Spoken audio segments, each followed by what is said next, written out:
to our 15th annual German Day at the University of Alaska Anchorage with our theme, Die Märchen der Brüder Grimm, or the theme for the Brother Grimm fairy tales for today, Friday, April 11th, 2014.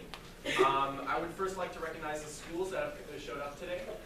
We have, coming from all over Anchorage, Bartlett, Chudiak, and outside of Anchorage, Bartlett, Chudiak, East, Service, South, and West high schools. As well as I'd also like to recognize the UAA student leaders that we have here today. We have Tom, Cole, Lyle, Jordan, Brittany, Oliver, myself, Nancy, and Elena, owned by the way, myself is Gerhard.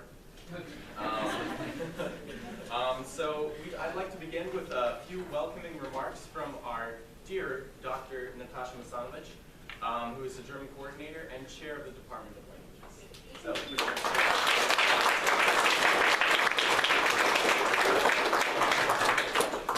Gerhard. Thanks so much for coming out today. We're so really happy to have you. And I say this because we have been preparing for you, and we really wanted you to be on the campus today with us. Thank you so much. So this activity, of course, does not happen in isolation or on its own. So I'm very grateful to all these 9 people here who really worked hard outside the classroom, because we don't give any extra credits for work like this. So they really stayed after literature classes and grammar classes, and they worked for hours on the program, which I hope is going to appeal to you all. We try to really do it in a way that is going to make you enthusiastic about being in your classes. So thank you again for being here. I would like to introduce you to 2 of my colleagues in German, and without them we wouldn't be able to offer any classes. Frau Boyke here and Frau Fischer, they teach our 101 and 102 classes and intermediate classes. So a warm welcome to both of you.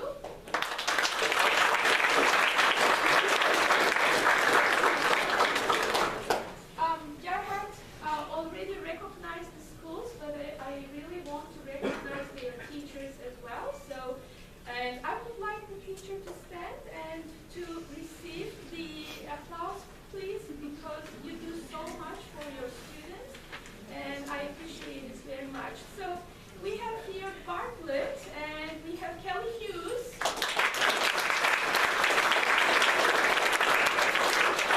And we have Chubiak, and this is Christy Senden. And we have East, and this is Alison Brandt. And Service, and that would be Greg Eschenlohr. South, and that is Elizabeth Dick. And we have West with us, Will Kimball. Thank you very much. I also want to recognize one more person who is the powerhouse of German in the state of Alaska, and she's our treasurer of the American Association for Teachers of German, and this is Joe Sanders. Thank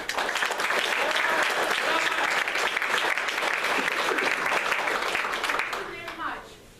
So, I think I should shut up and you should start with your program as soon as possible. And once again, thank you very much.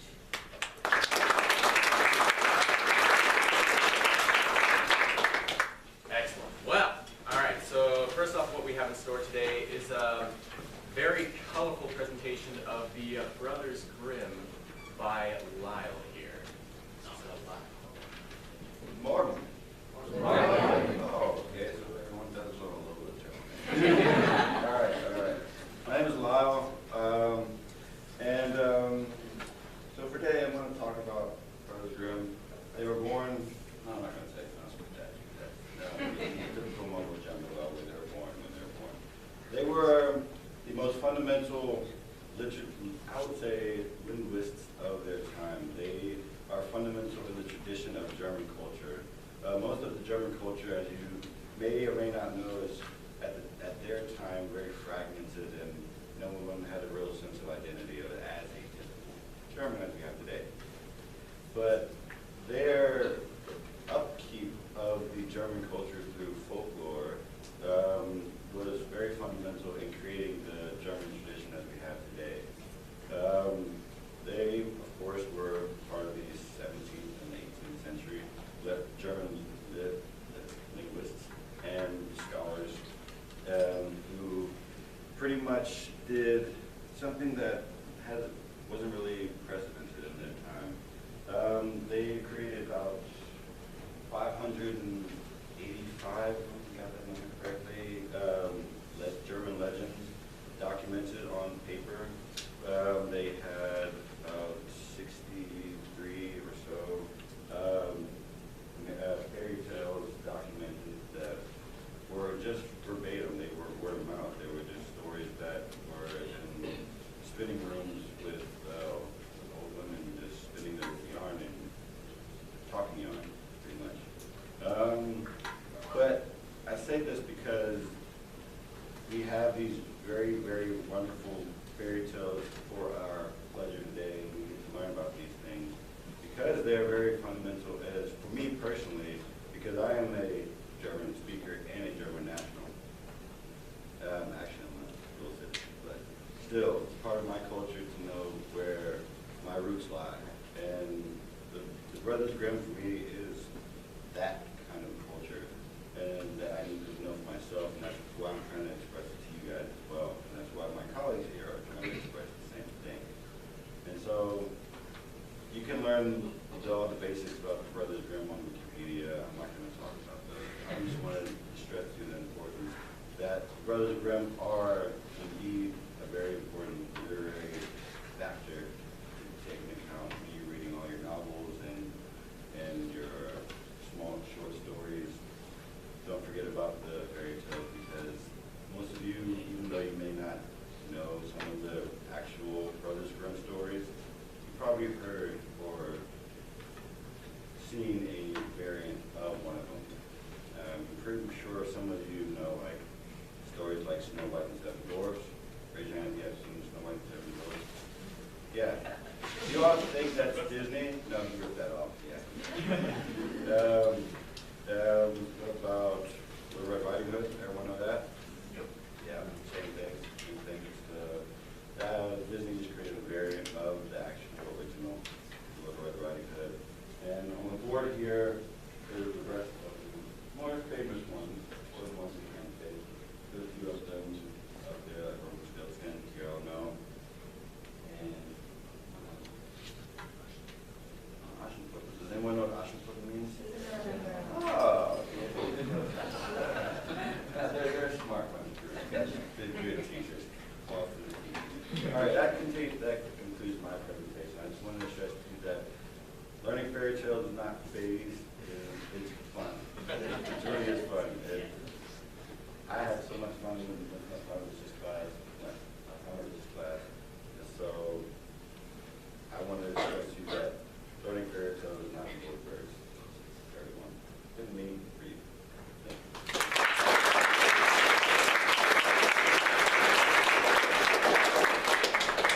All right, so I promise you guys won't be speaking English for long, but because this is going to be next on our schedule, the students here at UAA would like to actually share their personal experiences here, and just give for you a taste about how university life is like, and give you a picture of what we actually do here, what we try and cultivate through our programs here, through what we learn, and what we try and do with other people in joining these programs, for example.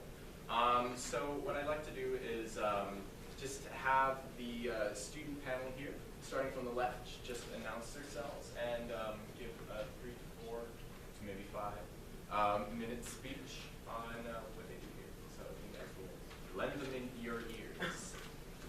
You mean starting with me? Yes, if you Yes, well, I am the oldest student, obviously. I got my German degree in 1977, and I was going to be a German teacher, but I didn't get a job. Fortunately, I had enough special education classes. I was a special education teacher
youngest students here. 3 years ago, I was sitting right where you guys were sitting, listening to people talk about how awesome UAA was, but I was not convinced. I hated Alaska. I don't like the cold, but I'm still here, and that's because of the programs at UAA. I heard a lot of success stories at UAA, and I'm proud to be one of those success stories, at least in my opinion, I guess. So now I'm graduating a year early from UAA with absolutely no debt because of all the scholarships and the cheaper tuition than out-of-state tuition elsewhere. I wanted to go to the University of Oregon, but I could go here for 5 years or there for 1 year with my savings. So I guess what I'm trying to say is don't consider UAA even if you don't like Alaska, like I did. It is a really fun school. This is one of the fun events that I get to participate in here, close to home. You don't have to get used to a whole new state. And also, the German program is absolutely wonderful here. I was able to skip German 1 since I took German in high school, starting straight with intermediate German, and now I'm in advanced German 3 years later, reading fairy tales. And yeah, you guys laugh, but they are very interesting, and you'd be surprised how different the German versions are, and they're definitely not what you would want to read before you go to sleep. I'll tell you that. I personally wanted to bring German into my future career as an attorney, but I wasn't exactly sure how I was going to do that until I was accepted to Willamette Law School. I'll be starting there this fall, and next fall I'll be studying at Fusarius Law School at Hamburg, Germany, where I get to study international law. The classes are taught in English, but you get to experience living in Germany, still learning all the same classes that the other students here in America would be learning. So I hope that I'll be able to continue using my German into my career, because it's a lot of fun, and I think I've met a lot of fun people learning German. Hi, I'm Elena. Like Brittany, I went to one of these events and was sitting out there like you guys, unsure of where I wanted to go to college or what I wanted to do. I decided to stay here because of the engineering program. I'm in my 3rd year of the mechanical program here at UAA, and I decided to stay here because of the reputation of the engineering program, and because, unlike Brittany, I like Alaska and I intend to work here in the future. So coming out of a program at UAA and getting a job in Alaska is a great decision, because if you go out of state, you don't show the same dedication to working in Alaska, and the industry here really appreciates that. I decided to take German, or continue my German after high school, because it is a great minor to have in conjunction with any other degree, but engineering in particular for me, because it shows and allows you to work internationally, or it just shows that you're more willing to communicate with people, and that you have communication skills and aren't an introvert engineer like many people think. So it's always a good thing to have on your resume. I've gone into several interviews, and one of the things that people pull out every single time is that I have German on my resume as a language that I can speak. So it just sets you apart a little bit from all those other candidates out there trying to get competitive degrees, getting competitive jobs, and you're going to be a person who has a different skill or has one extra ability. Everyone by that point probably has at least a 3.5 GPA, possibly a 4.0, but you will have one other thing to enhance your resume that other people don't have. It will make you look a little bit more attractive to hiring committees or HR, just because you have another skill. So that's why I'm here today. So I'm Tom. Hello, everyone. So who has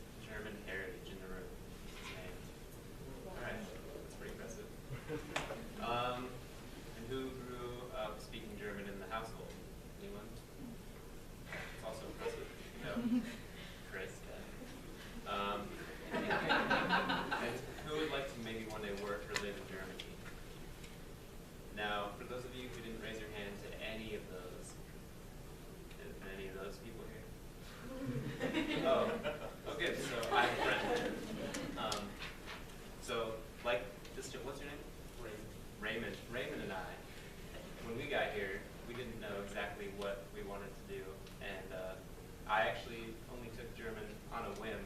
It was a suggestion of a friend that I start taking German instead of Spanish that I'd been taking in high school. I was going to continue with that, and then he walked into my room during registration and said, "Hey, don't do that. Do German instead." I said, "You're really smart. That's a good idea."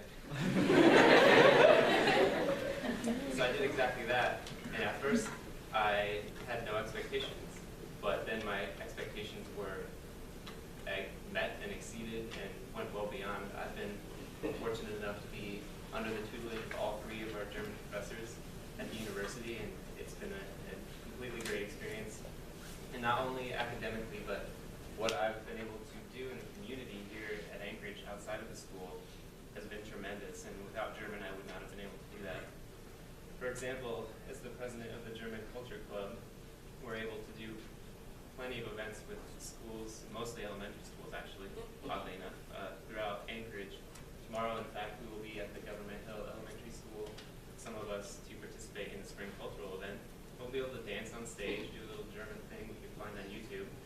That's cool, you can put that on your resume. And I was also fortunate enough to be the Saturday school teacher, thanks to Joe Sanders at the Rilke-Schule. And that was really fun and exciting, and I had never worked with kids of that age teaching them German, but it was a blast, and I really cherish everything that I was able to do during that, and I hope to maybe one day go back to doing something like that. And as a German tutor, I've gotten valuable experience as a teacher, which is what I would like to be doing eventually, and I've done that for about 2 years now, and that's thanks to Dr. Masanovich and Frau Wojcik for helping me get that position. And the German department here has impressed me thoroughly since I've been here from the beginning, from 101 all the way to now my senior graduating semester. I've seen so many people come through who were just like I was, like Raymond and I. We're like, oh, German, cool, I'll take German. But it turns into something that is a driving force in their lives, and it helps them decide what they want to do. The scholarships that are available through the Department of Languages to go to Germany and study are massive, and we have some of the best track records for putting students in Germany. And I know that this semester already we have a few people who are going to be going to Germany either studying or teaching. Ryan Bergerson is a civil engineer, and he's not here today with us, but he received the Congress Bundestag Youth Exchange for Young Professionals, which is very prestigious and very cool. And he's one of 8 that UAA has spit out, so to say, since 2006, which is really cool. And I mean, those are pretty encouraging numbers if any of you are civil engineers or anything else. This Congress Bundestag Scholarship is a great idea. You can do many things, and you will be in Germany for an entire year, immersing yourself. Great opportunity. 2 years ago, there was someone from UAA, a good friend of mine, in fact, who got the U.S. Rotary Ambassadorial Scholarship, and he was awarded $27,000